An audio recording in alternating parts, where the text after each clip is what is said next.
The new spot. I moved in here maybe like 2 months ago, and then as soon as I moved in, obviously it was getting my family situated, getting the kid ready so you can be ready to go to school, getting all those things done, and then in the process buying new stuff. I don't want to bore you guys with that, but you know how it is when you move. So I'm just now starting to get situated, get some of the work in that I was lining up for when I was situated. I knew this move was coming, but it actually took longer to find a spot than I expected. But I'll show you guys around right now. I don't have a particular car that I'm going to focus on this video, but I'm going to show you guys a little bit of everything, what I got going on, and plans for the future. A couple builds that I'm working on here.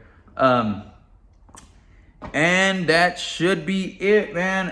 As usual, I'm not really too, as you can tell, I'm not really too active on YouTube. So if you guys want to check out my Instagram, it's Pcpalan, all one word.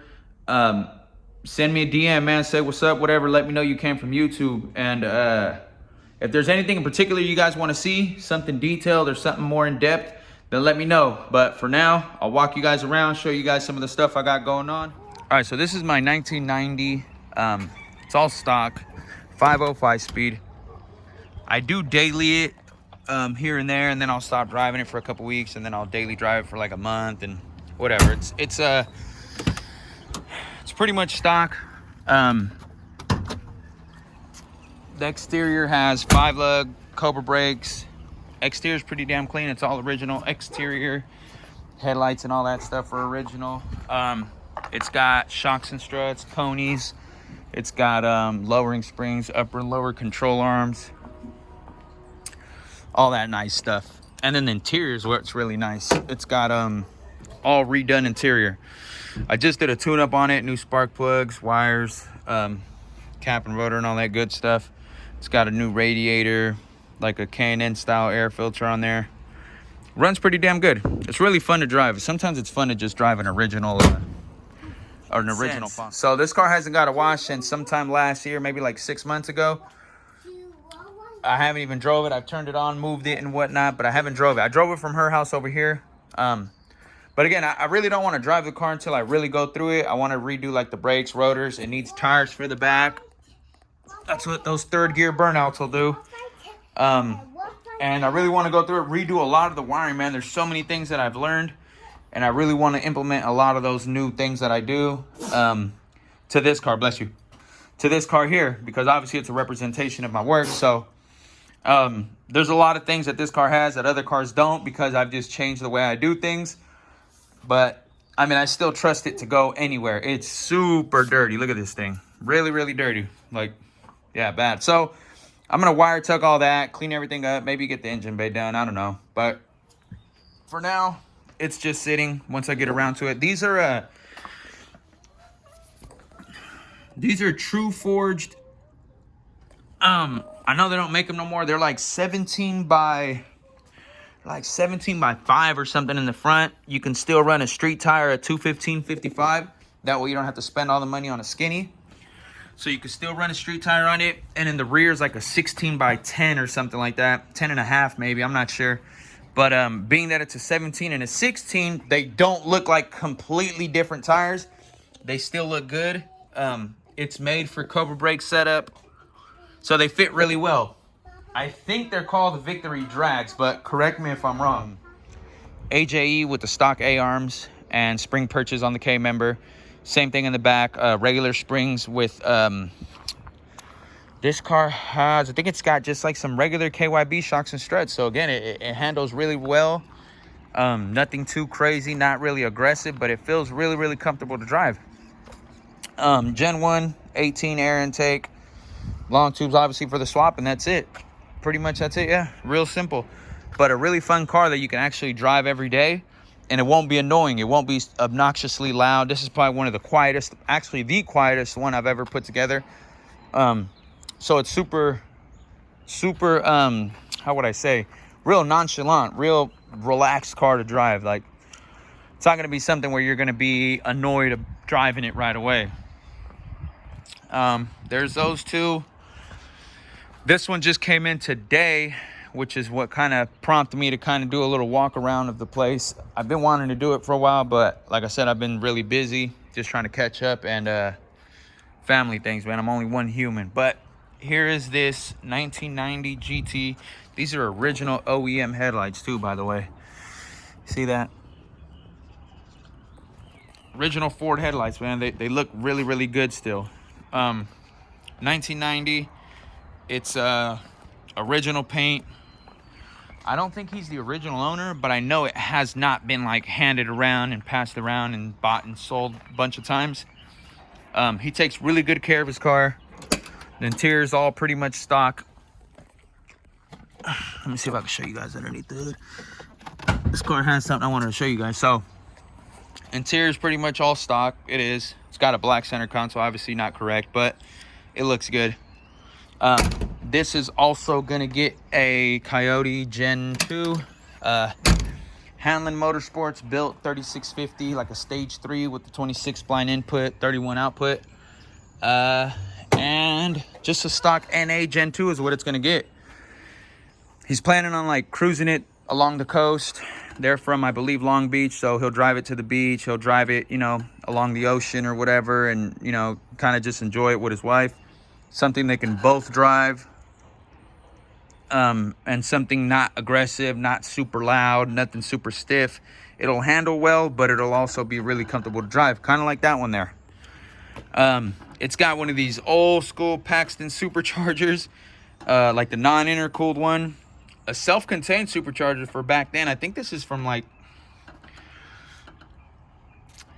doesn't say anything on there, but he was telling me a little bit of the history about it, and I think he said the original owner purchased that supercharger around the same time he bought the car. So somebody tell me about it, man. I know you guys know about it. There's a shot of it right there. There's the LED headlights, turn signals, and side markers. Oh, this one came loose. Oh, you know what? Yeah, I took that one out. I remember now. Yeah, so they're super bright, and you're not really going to spend too much getting them all hooked up and whatnot, but they look really good, especially if you got brand new headlights. So here's another car you guys will recognize. This car's been on the channel a few times. This is the 1990 Gen 2 Cobra Jet setup. It made about 475 to the wheel, I believe, on E85. Another good car that you can daily drive on the weekend, whatever it is. He came in, one of the fuel lines is leaking.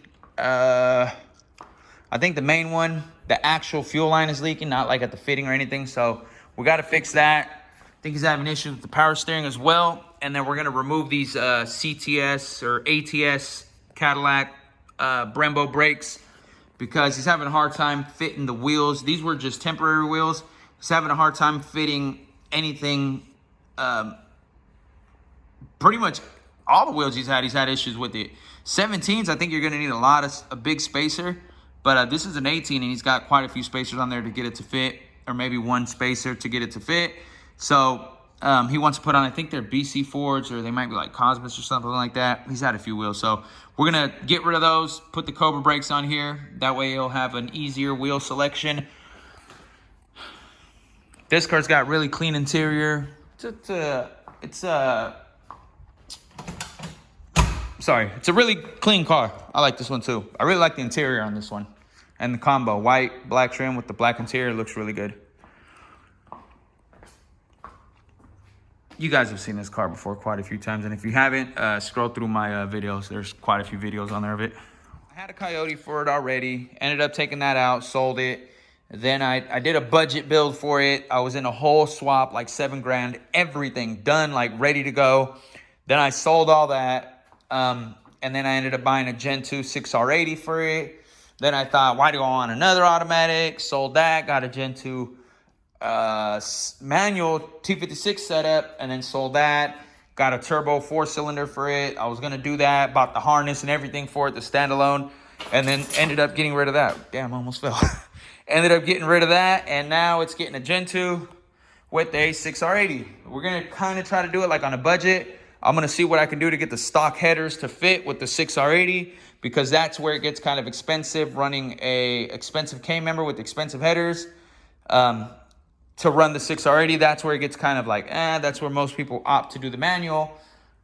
But I think I can make those work, and I'm willing to try, and I'm willing to put in the effort. It already has, this is a 17 by 10.5 with a 245 on it.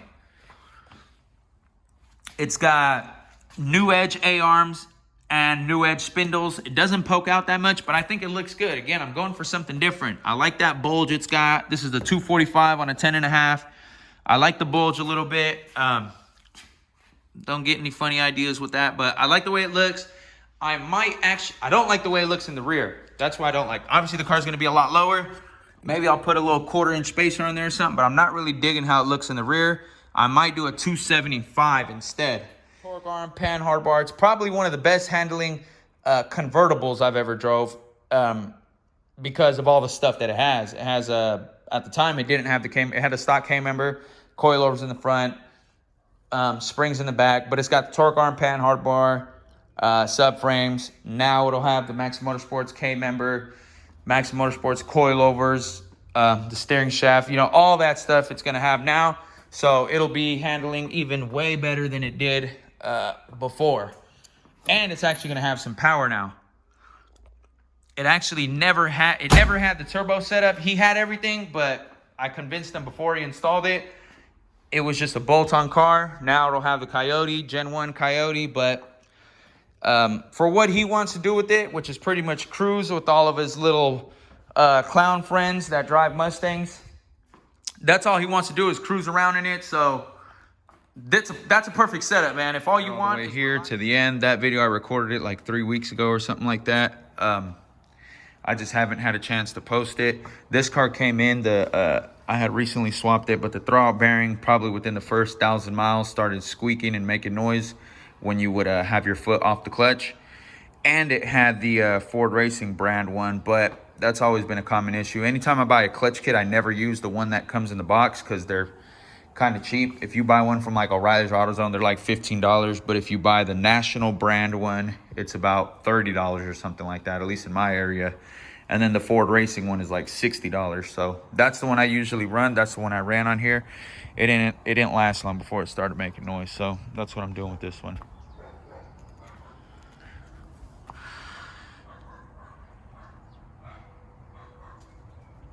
Really enjoy driving this car right here. It's I think I said it earlier in the video, but it's really like really easy to drive. The clutch pedal's really soft. The shifter feels nice and smooth. It's not like super short or real notchy or stiff or anything like that. It really feels good. This car right here has really basic suspension. Just has the lower control arms adjustable, so you can adjust the height.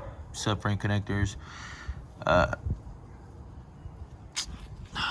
don't remember. Oh, this rear end has just got a stock 8.8 rebuild clutch packs.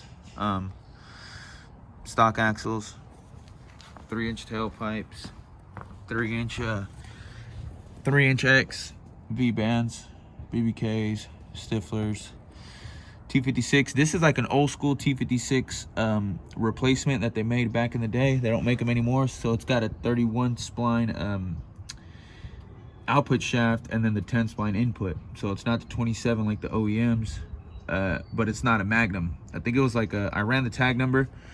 Andrew ran it for me at Hanlon, and he said it was like one of those replacement. I think it was made by like QuickTime or something back in the day, back like in 05, 06. But it works well. I like it. Real basic, and the car runs really good. It feels super smooth, quiet. A car you can cruise long distance, and it won't be annoying or noisy or anything like that. Stock A-arms, spring perches added on there. Cobra brakes.